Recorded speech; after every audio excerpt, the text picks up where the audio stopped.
Big Brother, mainstream media, government cover-ups. You want answers? Well, so does he. He's Alex Jones on the GCN Radio Network. And now, live from Austin, Texas, Alex Jones. We're talking about the nature of human society on this planet. I want to get into what Stefan, author, researcher, what his views are on where society's going on its current path versus his ideas to reverse that trend and where he would take us if he was king. And obviously he's pretty much an anarchist, so he didn't want to be king. But king for today, what would he do? Stefan Molyneux is our guest. This is a short segment, long segment coming up. If you want to talk to Stefan or bring up any of the news items we've discussed today, the toll-free number is 800-259-9231, 800-259-9231, open phones in this third and final hour today.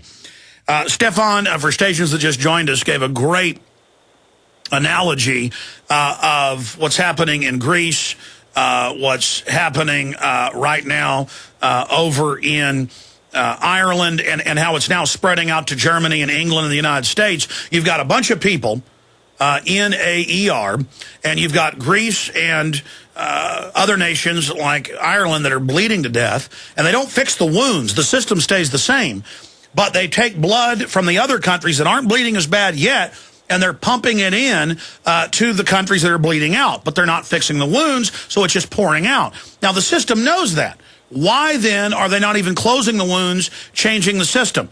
Because parasitic vampires, I mean, Stefan called them parasites earlier. That's what a mosquito is. It's a blood-sucking insect. These globalists are there in the hospital, bloated, fat, goblin-like creatures, literally sucking all the blood running down the channel rails into their mouths. So that's what's happening. What's your view on that, Stefan?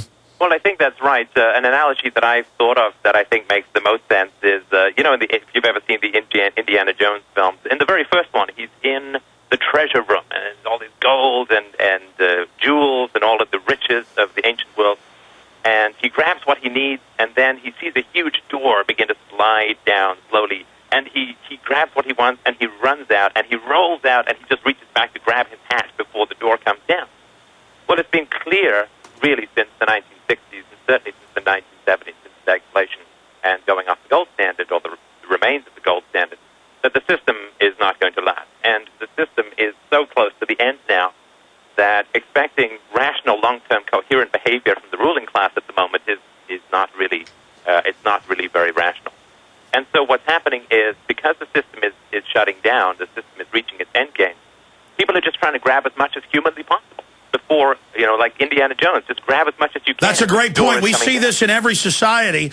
As the ship burns, people are just grabbing goods and jumping off. There's an acceleration.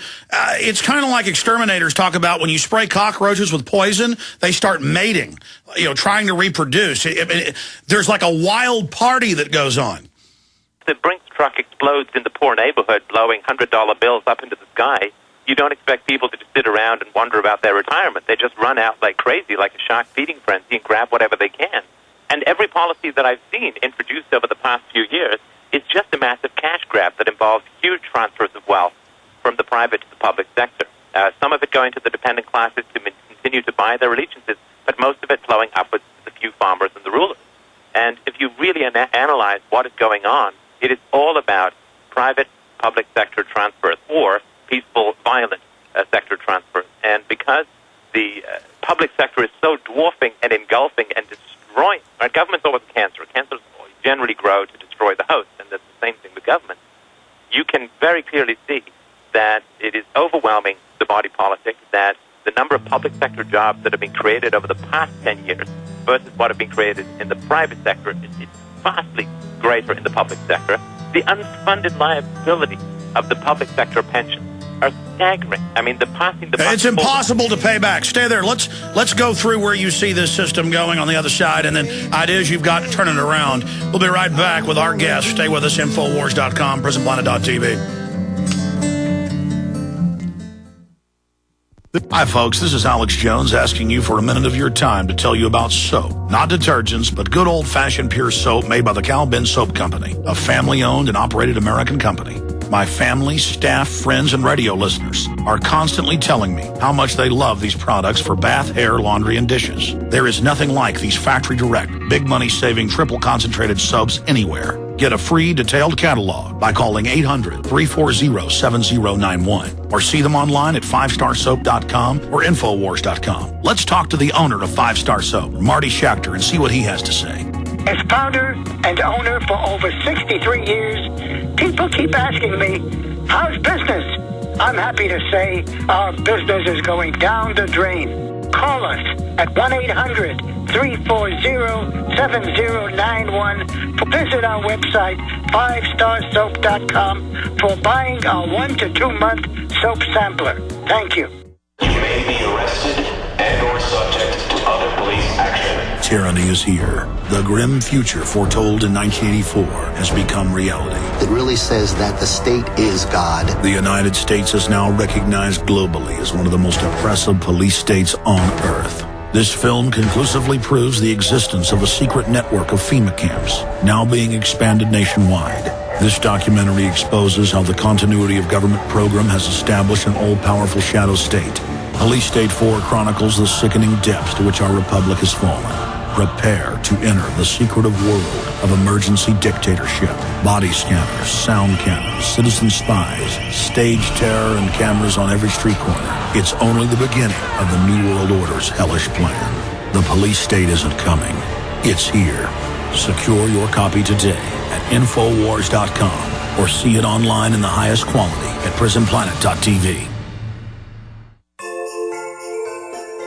Hi, this is Alex Jones. You've heard me talk about the delicious, easy-to-fix, and very storable foods from eFoodsDirect.com. I've told you for years that eFoods Direct has the best storable food on the planet. Now it's that time of year again, and their holiday special is here. They have 2 holiday price packs for you to put into your reserves for a secure future or to share with others. The first is a 6-month bulk supply in 10 cans. And the second is a 5-week supply of quick and easy-to-fix meals, including delicious bakery items shipped in heavy tote bags. Now, for a limited time, when you order 2 or more of these special holiday packs, you'll get free shipping on your entire order. Call now, 800-409-5633, or visit them at efoodsdirect.com/Alex. That's 800-409-5633, or efoodsdirect.com/Alex. He's the T-Rex of political talk. Alex Jones on the GCN Radio Network.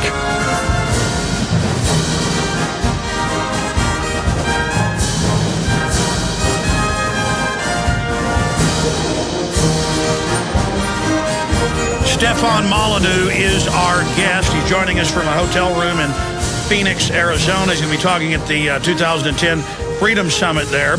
We're going to have him back on in the next few weeks via video link when he's back home in Canada.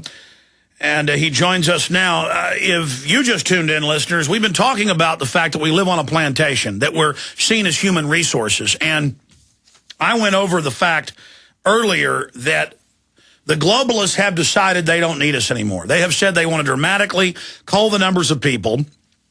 They don't want nations competing with each other anymore, sub-ruling classes. They are forming one giant global corporate hive Borg controlling oligarchy that is eugenics-based, that wants to cut off our resources through a neo-feudalistic system. And the UN in their memorandums in the 1996 Biological Diversity Assessment, they call it modern feudalism. They say feudalism is better for the environment.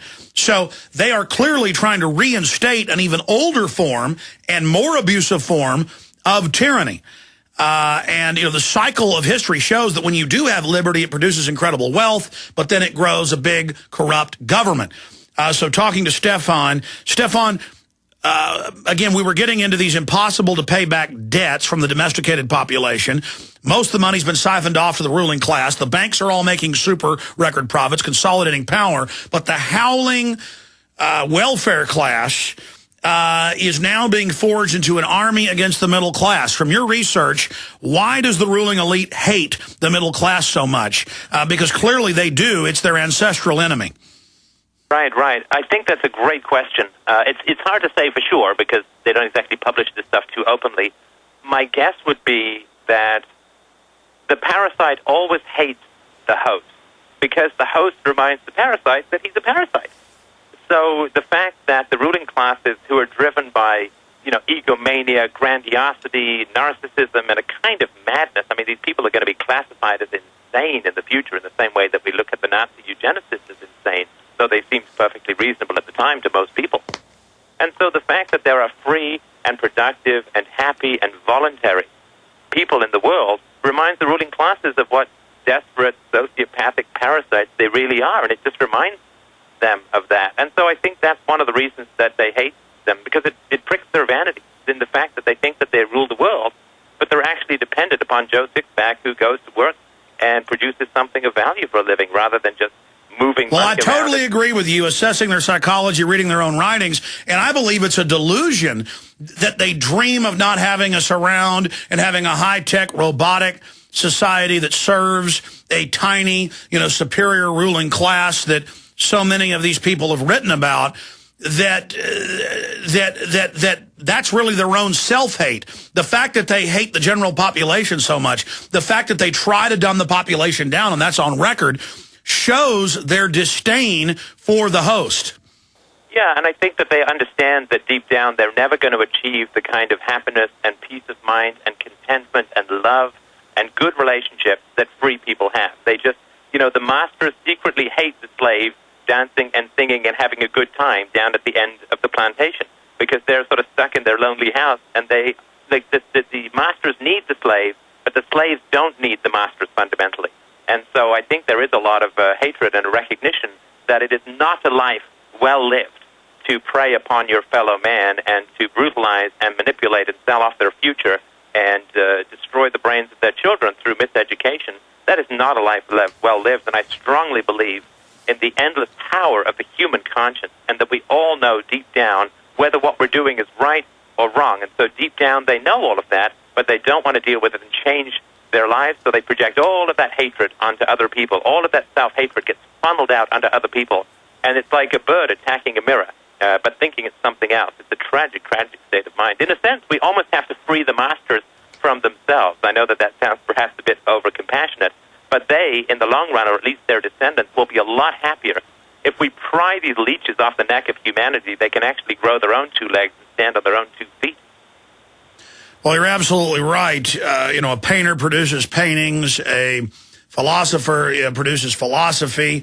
The globalist, cobbler makes shoes. The globalist engineers societies so that they can continue on with their basic predatory, parasitic power trip. But this is all coming to an end, and they've engineered it. They believe they're going to get total power out of it.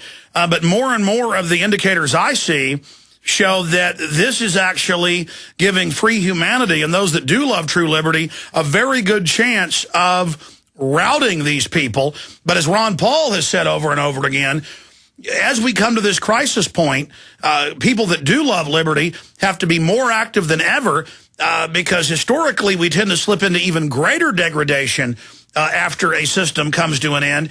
It's very rare that we go to new heights. So, A, briefly, where do you see it ending? What's your time frame? And B, what are your ideas to not go over the edge of the cliff? Yeah, about 5 years ago I said 5 to 15 years, and I still stick by that. We're definitely entering the last few years of the existing system, and it could even be shorter than that. The reason that it's going to go towards freedom and liberty is the exact same reason that you and I are having this conversation. You and I only know each other because of the Internet, because we're not going to be guests on the mainstream media, at least not this mainstream media. And so the Internet is like the printing press, right? The printing press fragmented the unity of tyrannical Christendom from the Dark Ages. It threw new light, new interpretations, new reasoning, new evidence, new philosophies into the world. It resurrected the ancient Greek philosophers and spread them across Europe, which gave people a new paths of thought and and it resurrected Roman law, which led to more secular cities, which led to the growth of the Industrial Revolution. The Internet is exactly like